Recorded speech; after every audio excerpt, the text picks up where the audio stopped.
লোক আছে কথা বলতে খাওয়া উত্তর দেন না, বলেছি খাবার সবার 50 বিঘা করে জমি আছে, সবাই বলতে যাচ্ছে খান, সবাই ইট ভাটার মালিক।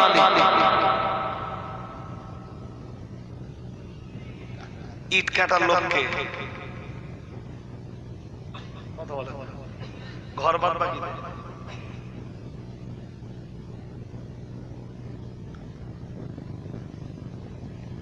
এই জন্য এইগুলো না আল্লাহ, এটা যদি আল্লাহ গ্রামের প্রধানের হাতে দিত,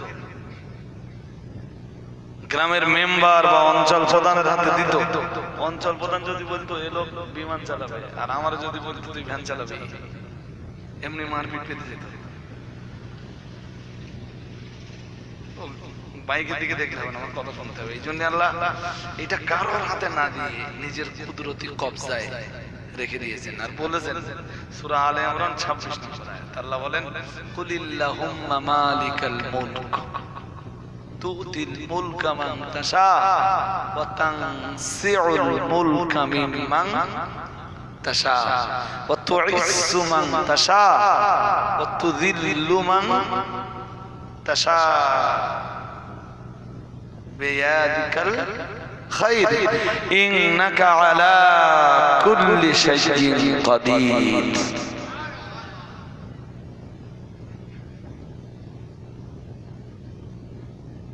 সবাই যদি বিমানের পাইলট হয়, ভ্যান চালাবে কে? সমাজে তো ভ্যানওয়ালাও বেঁচে থাকার দরকার আছে। একটু পয়সা টয়সা হয়ে গেলি তারা আর ভ্যানওয়ালাদের মানুষ মানুষ বিরাট ভালো একটা জামা কাপড় পরে রয়েছে, মনে করেন বিরাট দামের পোশাক, 2000 টাকা মিটার, গরিব মানুষ ওর আশপাশে যেতে পারে না, ওর গায়ে হাত দিতে নাই জামা নোংরা হয়ে যাবে। জামা গরিবের প্রতি অবজ্ঞা, পয়সা না থাকবার কারণে অবজ্ঞা।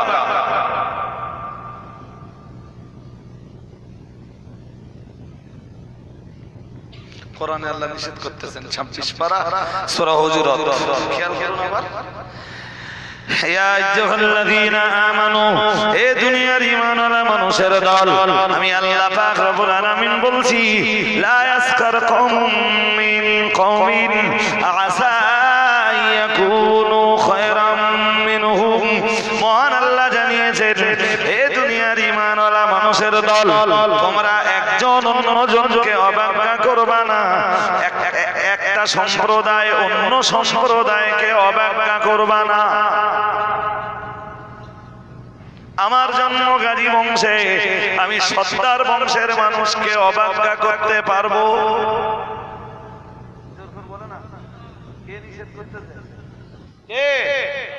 তুই কি ভেবেছো গাজী বংশে জন্মছ মানে মনে করতেছো যে মোল্লা, দফাদার, সর্দার আরো যত বংশের গোষ্ঠীর মানুষ আছে তারা সব অমানুষ, পশু?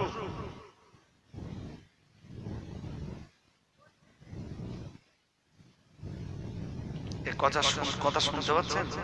কোরআন পৃথিবীতে নাযিল হয়েছে মানুষের হারিয়ে যাওয়া মনুষ্যত্বকে ফিরিয়ে দিতে। আরে কিছু আছে দেখেছেন, লেখাপড়া শেখার পরে পা মাটিতে পড়ে না, মনে হয় পা আকাশে, শূন্যের উপরে পা পড়তেছে, পা শূন্য, বিরাট অশিক্ষিত মূর্খ লোকগুলোকে দেখে অবজ্ঞা করে। আল্লাহ বলতেছেন, তোমার শিক্ষার গরমে তুমি ওই অশিক্ষিত সম্প্রদায়কে অবজ্ঞা করো না। মহান আল্লাহ জানিয়েছেন, অর্থের কারণে, আর্থিক দুর্বলতার কারণে যারা গরিব, আমি আল্লাহ পাক রব্বুল আলামিন দুনিয়ায় যাদেরকে গরিব বানিয়েছি, আসলে কাউকে আমি গরিব বানিয়েছি, কাউকে আমি ফকির বানিয়েছি, কাউকে আমি আমির বানিয়েছি, কাউকে আমি ধনাঢ্য বানিয়েছি, কাউকে আমি আল্লাহ আমরা ধন শূন্য বানিয়েছি, এসব তো আমার কুদরতের খেলা। আমি আল্লাহ পাক রব্বুল আলামিন বলছি, দুনিয়ার ফকিরগুলোকে তুমি হয়তো অবজ্ঞা করতে পারো, কিন্তু তুমি বা তোমরা জেনে রাখো, এটাও তো হতে পারে দুনিয়ার ওই অবজ্ঞাকৃত ফকির মানুষগুলোই আল্লাহর বিচারে তোমার চাইতে ভালো।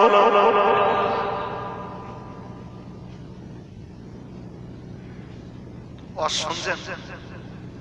শুনছেন? শুনতেছেন না? মনোযোগ খুব ভালো নেই। আমার এই ওয়াজ শোনা আর বুঝবার জন্য আপনার অনেক সময় দিতে হবে, ধৈর্য লাগবে, সময় দিতে হবে। কোরআনুল কারীমে কোথাতে বলি ভাই আর কোথায় বাদ দেই কিছু তো খুঁজে পাইনি। এই স্টেজে উঠলি মনে হয় যে সবগুলো, বাট একদিনে তো সবগুলো সম্ভব? বলুন বলুন, সম্ভব না? তবু চলুন একটুখান ধরিয়ে দেই আপনাদের আবার। আল্লাহ আমাদের বুঝবার ক্ষমতা দান করুন, বলুন আমিন, বলুন আমিন। এই গরিব মানুষগুলোকে এক শ্রেণীর ধনীরা মানুষ মনে করে, অথচ এদের রক্তে ওরা ধনী। হ্যাঁ না বলেন? সারা সপ্তাহ ইট কেটেছে, কি পশুর মতো পরিশ্রম। আছে 10-10টা বছর ওর ভাটায় কাজ করতেছে। ওর মা অসুস্থ, সাহেবকে বলেছে, স্যার আমার মায়ের ডাক্তার পরীক্ষা নিরীক্ষা লিখেছে, তেমনি খোরাক হিসাবে তো আপনি প্রতি সপ্তাহে আমারে 1,500 টাকা দেন।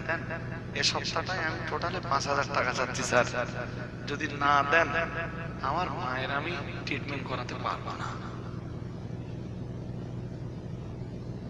অধিকার আছে না? ও সারা বছর তোর কাজ করতেছে, ওর অভাব অভিযোগ কার সাথে বলবে তো? দিলে ওরে ধমকে ধমকে দিলে তোর মা কতবার অসুস্থ হয় বছর,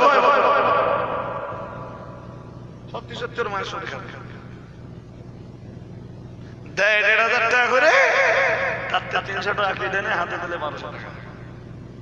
1200 টাকায় ওর খোরাকিটাই কুলোয় না, ওর মায়ের ট্রিটমেন্ট করাবে কি দিয়ে? ওই 1200 টাকা হাতে নিয়ে সাইডে এসে দাঁড়িয়ে ওর চোখ দিয়ে টপ টপ টপ টপ করে পানি গড়িয়ে উঠছে। ওর মায়ের শরীর খারাপ, ও শুধু ভাবছে আল্লাহ এই পৃথিবীতে গরিবের কোনো স্থান নেই,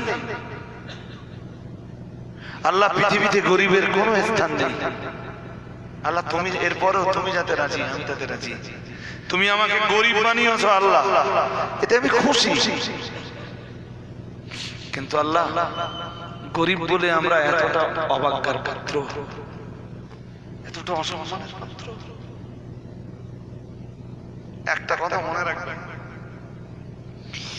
দুনিয়ার যে লোকগুলো আপনার অধীনে কাজ করে এদের পুরো খবরাখবর আপনার নেওয়া লাগবে।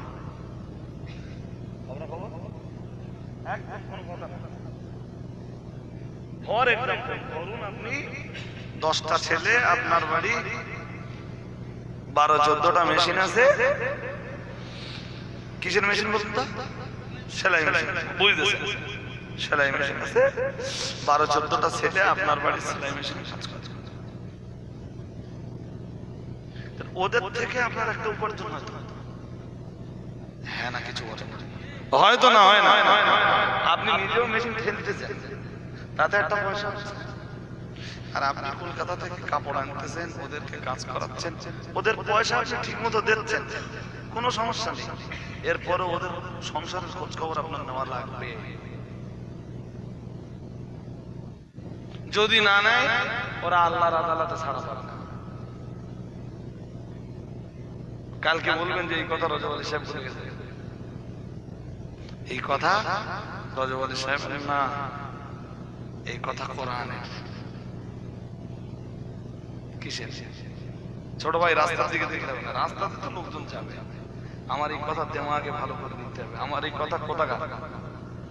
আমি গল্প শোনাচ্ছি এতক্ষণ ধরে, একটা গল্প বলি, সবগুলো যা বলছি কোরআন আর হাদিসের একদম তথ্য দিয়েই